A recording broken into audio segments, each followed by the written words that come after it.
pansin ang tanging dalangin.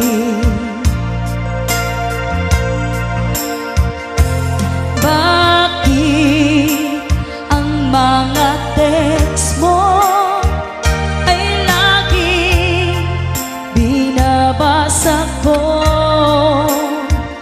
upang ang lungkot na nadal